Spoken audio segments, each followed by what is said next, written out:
Exatamente. É um ajuste, só que... Cesar que já veio aqui já. Agora se segura. É tudo que a gente é um ajuste no processo, mas assim, existe um protocolo dentro da instituição que é um procedimento de cultura justa. Né? E a gente tem muitos aí trabalhos escritos sobre isso. E é interessante que no cultura justa é assim, uma vez que o funcionário teve uma falha, ele teve uma quebra de técnica, ele cometeu um erro. Aí existe aquela questão de a gente trabalhar de uma forma não punitiva. Qual seria isso? Será que esse profissional, ele tinha conhecimento que ele deveria fazer a técnica daquela forma?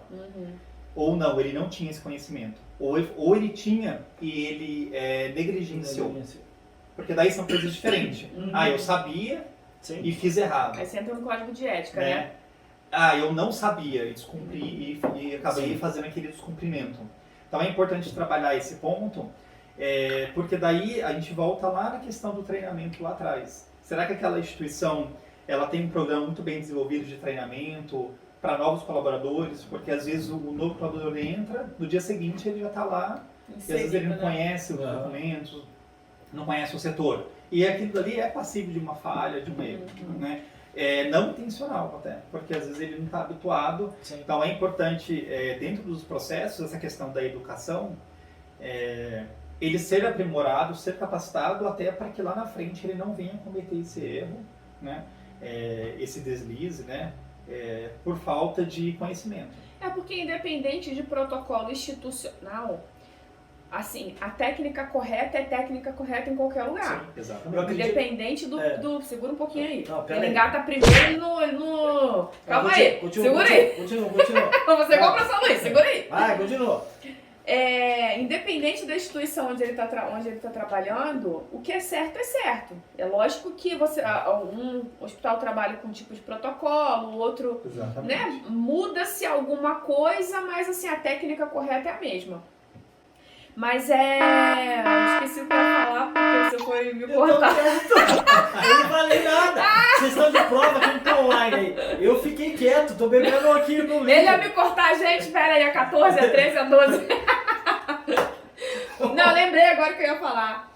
É assim, independente da instituição, a gente tem um turnover assim grande. Essa rotatividade de funcionário, né? Que eles ficam, vamos dizer assim, mais técnicos de enfermagem e auxiliares do que enfermeiros em si. Né? Trocam muito de instituições ou tem dupla jornada, até tripla, né? Dependendo. Mas assim, por isso que é bom sempre estar tendo treinamento, né? Sim. Por quê? Porque essa rotatividade acaba que você não consegue, às vezes, atingir aquela porcentagem, vamos dizer assim, no seu indicador de atendimento de qualidade. Então, se minha taxa, por exemplo, está lá dentro do 80%, né, que a gente tem aquela coisa do 80-20, e aí você precisa fazer o quê? Tá treinando, senão você não consegue atingir essa meta, né? A gente tem aí vários pontos, né? Um deles é aquele treinamento inicial, né, o admissional, o colaborador tem esse treinamento. E depois existe aqueles treinamentos que acontecem constante. Lê pra mim, ou é obrigatório, ou é aquele que é rotina. Então, esse treinamento, ele tem que acontecer até com foco naqueles setores, voltada para aquelas tarefas. Porque, assim, hoje, se ele não é capacitado, mesmo que tenha aí o turnover, a mudança de setor, mas ele acaba conhecendo a rotina, né? É algo, na verdade, que faz parte da prática dele. Então, até para que não aconteça essa falha. Né? Então, é importante também que dentro da instituição, na medida do possível, exista esse turnover, essa rotatividade dentro aí da expertise até do colaborador, ou aproximar, né? Até para talvez minimizar essa questão aí da falha. Mas o treinamento ele tem que existir. Então, um programa de educação continuada, essa capacitação, ele é obrigatório, ele deve existir, e até essas questões de níveis de avaliação, né? Então é importante isso, porque o colaborador ele pode rodar para outro setor, ele pode ir de uma unidade clínica, depois para uma unidade cirúrgica, uma unidade extensiva, mas aquilo que é institucional ele tem conhecimento, porque isso é da instituição, né? Tem umas particularidades às vezes ali que ele desconhece, mas aquilo que a instituição condiz, né, com umas boas práticas, ele realmente já foi treinado, ele já foi capacitado, isso não vai interferir. Então, nessa questão aí do erro, porque a notificação ela pode ser uma pessoa entregando a outra, pode. Ou às vezes ela não é uma notificação de circunstância, de evento, às vezes ela é uma não conformidade.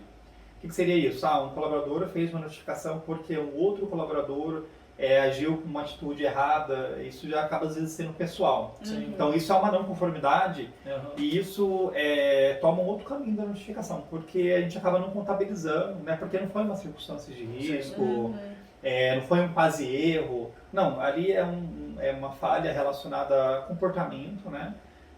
Não conformidade. O professor Sandro esteve aqui com a gente, numa das entrevistas dele, né? Ele falou o seguinte, que teve um caso de um paciente, né? Que relatou para ele que o profissional estava fazendo a medicação quase dormindo. Começou a injetar, né? Dormiu, Foi né? verdade. Boa noite, gente. E aí, assim, mas ele falou que tem muito tempo isso, né? Sim. Foi há muitos anos atrás. Mas assim, ele fala essa questão de qualidade no atendimento pro próprio profissional de trabalho, tudo, né? Questão de descanso. A gente chegou a comentar, conversar alguma coisa relacionada a isso. Mas para você ver, isso daí seria um evento grave, Sim. né? Porque o profissional, ele tá medicando, tá tão cansado a ponto de, na hora de estar medicando, ele chegar a cochilar ali em pé. Essa parte que você falou da notificação, eu acho muito interessante, mas uma coisa assim, como eu sei que vocês são imparciais, assim, mas o que você acha dessa questão? Você vê que é algo pessoal. Como que vocês lidam com isso? Porque assim, a gente lida com seres humanos, né? Com seres humanos. E assim, seres humanos são difíceis de lidar, né? E cada um tem tem a sua personalidade, tem o seu jeito. E para uma coisa não virar uma coisa tão estrondosa, eu acredito que você já está nessa área há um tempo, você tem um jeito... Sim, sim. Essa questão da não conformidade, que às vezes não vira uma notificação, a gente acaba classificando ela como improcedente, e isso a gente acaba encaminhando para o gestor via e-mail. Então nem é via sistema de notificação. Então o próprio gestor, recebendo aquilo ali, ele vai ter a tratativa com o funcionário dele, se ele vai orientar, ou se ele só vai acompanhar, né? Ou se ele vai abordar o funcionário para tentar entender qual foram os motivos, enfim. O gestor que você diz é o imediato, seria a coordenação? Seria a coordenação dele. Tá. A coordenação dele. Certo. Ou ambas coordenações, porque às vezes é de um setor A para o setor B. Então caminha para ambas, até porque para ir acompanhando. Pode ser que o gestor às vezes não tenha nenhuma ação, mas aquilo começa a ser frequente. Sim. Então ele acaba às vezes chamando o colaborador para conversar, para orientar, até para entender o motivo daquela notificação, porque o próprio colaborador, às vezes ele, eu preciso notificar, o primeiro sistema que tem, ele notifica, né? Então ele sabe que aquilo dali vai ter uma tratativa, né? Mesmo que não seja não é uma notificação, mas ele sabe de qualquer forma que isso vai chegar para o gestor ou não, ou é um canal entre ele e o gestor também. Então acaba às vezes tendo essa questão. E essa imparcialidade, então assim, eu não posso... A gente, na verdade, dentro da qualidade é neutro nesse ponto, né? Então eu não posso, às vezes, olha, sempre é o funcionário A, sempre é o A, então você vê, não. Na verdade, a gente acaba sendo imparcial porque, como a gente não é responsável por esse funcionário, o próprio gestor, que seria a supervisão imediata, o coordenador, ele acaba tendo uma ação, se ele vai orientar esse funcionário.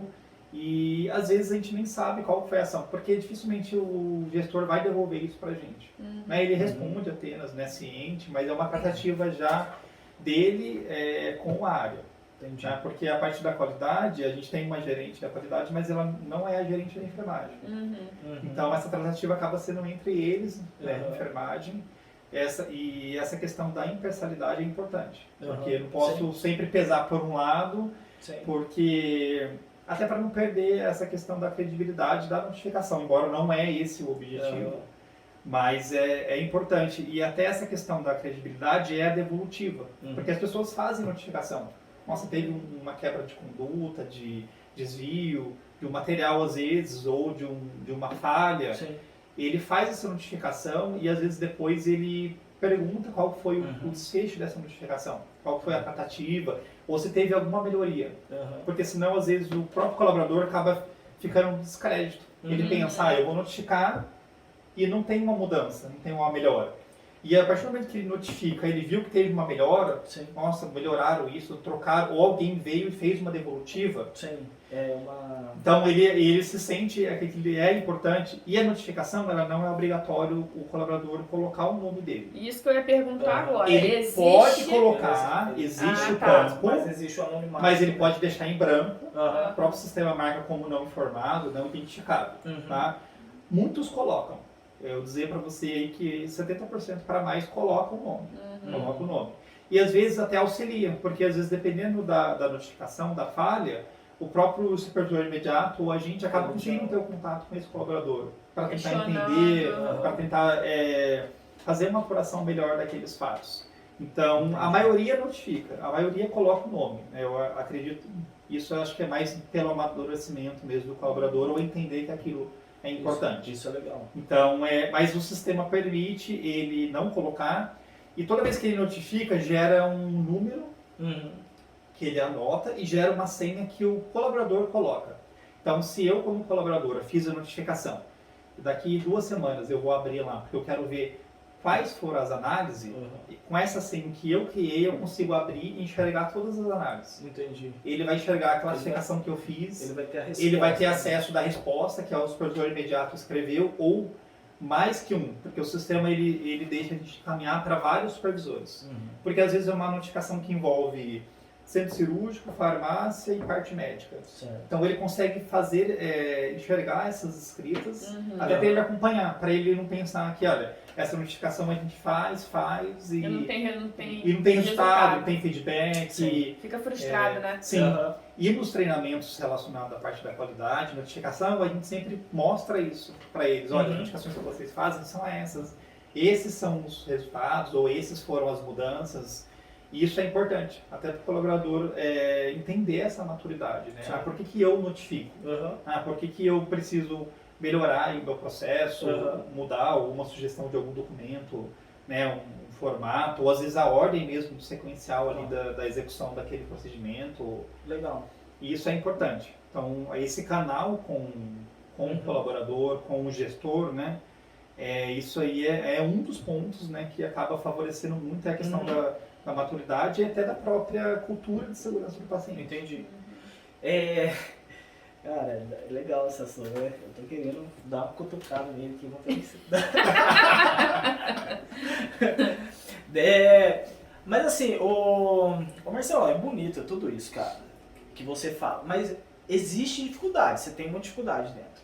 É grande, porque um processo desse, ele demanda vários protocolos, né? Se eu tenho um exemplo, eu tenho um setor que eu tenho um protocolo, que era um protocolo, ele virou 5, 6 protocolos para seguir esse processo.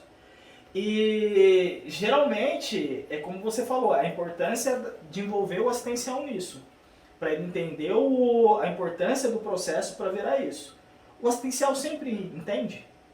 Nem sempre, porque... Aí, tipo, eu vou cortar você e vou de novo. Porque assim, nem sempre entende. Daí ele vai criar uma ação dentro do setor contra aquilo, ou uma energia, ele vai gerar uma energia ali contra aquele protocolo. E aí? Tipo assim, mas esse cara tá inventando esse protocolo. Pra que esse negócio? Como que vocês fazem? Na verdade, assim, dificilmente ele vai ter essa visão do sentido assim, a qualidade está inventando. Porque isso, por mais que aquele protocolo foi elaborado, acaba envolvendo o gestor da área dele. Então existe um supervisor imediato aí que participa também. Entendi. Porque a gente precisa envolver a área. E você tem uma comprovação científica também, né? Porque Sim, todo então, protocolo assim, é baseado em evidência. Essa questão, quando surge um protocolo novo, até realmente todas as versões lá na frente de ser finalizado, leva um tempo. Sim. Porque a gente criou, diferente de um guideline, de um atendimento de uma parada cardiorrespiratória, que já existe uma diretriz sobre isso. Agora, pensando em um protocolo de risco de lesão por pressão, embora exista um consenso, uma diretriz, mas a gente consegue abrir para vários caminhos aí. Então, o que acontece? A partir dali é importante porque a gente pensa assim, eu vou envolver a área assistencial ou não. Eu preciso envolver até porque quem vai executar o cuidado é o enfermeiro que vai prescrever, que vai estar junto com o paciente ali, e até que ele que vai fazer o feedback, Sim. não só para a qualidade, mas existe aí as comissões, a comissão de curativo, uma delas. Aham. Então ele que vai, na verdade, fazer aquele feedback ou se aquilo realmente está Sim, tá. funcionando ou não Esse está. tá dentro, né? Então a gente tem alguns protocolos institucionais que acredito que a maioria dos hospitais tem. Então desde um protocolo cirurgia segura, Sim. protocolo Que relacionado ao tratamento, Que é aquele então protocolo de boas se- práticas. protocolo né? de boas práticas, protocolo de sepse, É, protocolo de dor torácica, torácica, protocolo de AVC, Uhum. são protocolos Certo. aí que a gente até já tem uma base do próprio Ministério da Saúde, Aham. que na verdade ele vem escrito de um formato, a gente adapta ele e para alguns desses existe aí alguns indicadores, algumas metas que são obrigatórias aí, tempo de atendimento, né, tempo porta-balão, Aham. né, enfim. Então, para esses protocolos, é aquilo que já é o rotineiro mesmo, né? E depois a gente tem alguns específicos, voltados aí para o perfil da instituição. E tem alguns protocolos que demandam, eu acredito que os específicos até demandam mais às vezes, porque dependendo do tipo do setor ou do perfil. Então tem um perfil cirúrgico muito voltado para a parte de ortopedia. Uhum. Então ali abre vários protocolos. Sim. Tem um protocolo relacionado à fratura do fêmur. E esse protocolo, tipo, existem os protocolos específicos e também os gerais, né? Porque o paciente ele entra pelo pronto atendimento e ele vai parar no UTI. Existe um protocolo que segue, um exemplo, segue esse fluxo, né? Sim, Então todas as equipes têm que saber sim. sobre isso, né? Sim, os protocolos, o institucional, aquilo que é geral, né, desde aí da procedimento de higienização das mãos, né, protocolo de higienização das mãos, aí depois ali sepse, enfim, o próprio protocolo de identificação do paciente, relacionado às metas de segurança, então isso já é abrangente para todos os setores, Uhum. né, desde o processo de identificação, seja no pronto atendimento, seja numa UTI, seja numa unidade de internação, então isso não muda. E aí tem algumas particularidades. Eu tenho um protocolo de fratura do fêmur específico que ele é aberto na unidade do PA, pronto atendimento. Uhum. Então ali demanda um conhecimento daquela área, do enfermeiro daquela área que vai abrir, do médico daquele protocolo, que vai passar pela clínica, que passa pela unidade cirúrgica, que passa pelo UTI. Entendi. Diferente esse protocolo não vai abrir na unidade de hemodinâmica, mas lá eu também tenho outros né, específicos. Aproveitando esse gancho da qualidade e acreditação hospitalar.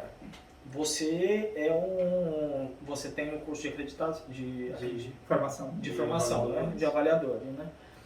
Como é que funciona isso? E você já participou na sua instituição desse processo de acreditação, Já. né? Como é que funciona? Quais são os pontos? E assim, qual foi a sua experiência e a grande sacada aí nisso tudo? Essa questão aí, e hoje eu acabo participando em dois lados, né? Porque por hora eu sou um avaliador, né? E por hora eu sou avaliado. Porque dentro da instituição, Sim. a qualidade também é avaliada, assim como todos os outros setores. Então você acaba vendo os dois lados da moeda, porque você tem essa sensação. Você sabe, nossa, a gente precisa melhorar nisso, precisa fortalecer isso. Assim como o enfermeiro que é habituado no setor que ele trabalha, ele já tem a visão, né? Nossa, a gente precisa do meu plantão melhorar isso, eu preciso ficar atento nisso. Isso seria, na verdade, e essa metodologia. Na verdade, a avaliação ela não prescreve, ela recomenda ou fortalece que você use uma metodologia de transição de cuidado, de transferência de informação.